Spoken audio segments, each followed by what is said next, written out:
what to see, what to stream, and what to skip. It's Movie Reviews with Ryan J.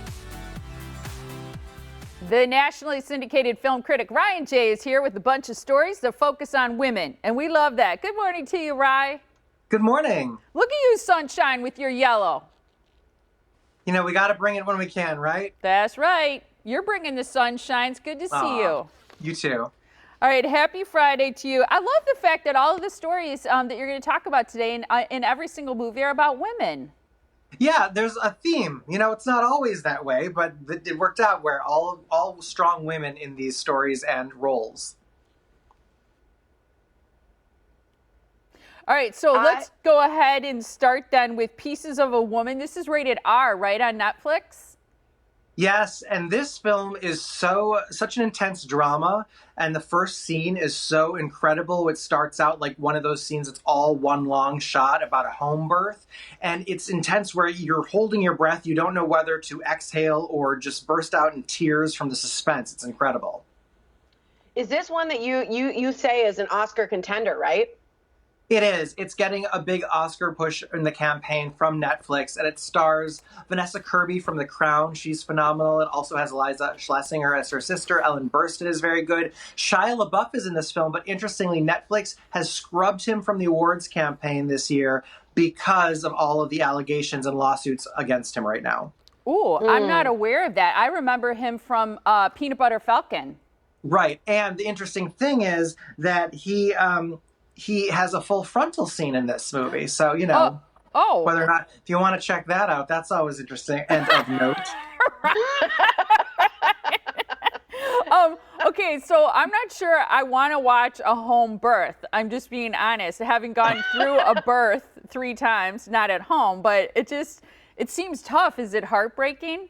You do want to watch it. Let me tell you, you do want to watch it because it's some of the best filmmaking in terms of like the production, the direction, the writing, the editing, the performances, and it conveys an experience so amazingly, you know, something you would never experience. You haven't experienced a home birth. I certainly haven't, you know, but it really puts you in the shoes of people and characters going through something that you never would personally experience otherwise. I'd say stream it. It's on Netflix now. It's really great drama. And if you want to be, you know, in on the Oscar polls, this is a good one to watch.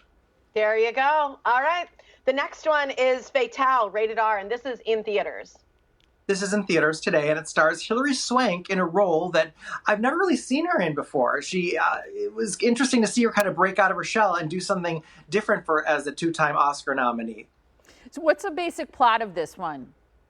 Well, it's about a guy, Michael Ealy, who I also love. And Michael Ealy he's in LA, and he goes to Vegas for a weekend and runs into Hilary Swank. And of course, what happens in Vegas is supposed to stay in Vegas. But Fatale is actually a twist sort of on Fatal Attraction.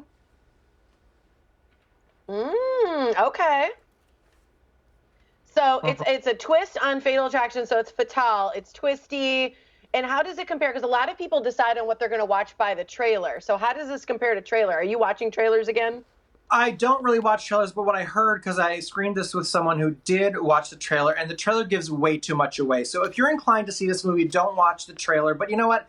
I'd go even further and say just don't watch it at all. Skip it. I don't think it plays like a Lifetime movie. I don't really think it's worth seeing. Yeah.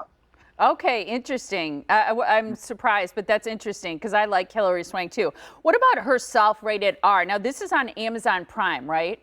This is a movie for you, Molly. This is about a woman who is in an abusive marriage, and she flees from her abusive husband with her 2 young daughters, and she goes out to, you know, try to make life out on her own. And I will say it's for you, Molly, because I know you love the movie Peanut Butter Falcon. Yes. And this movie reminded me of that.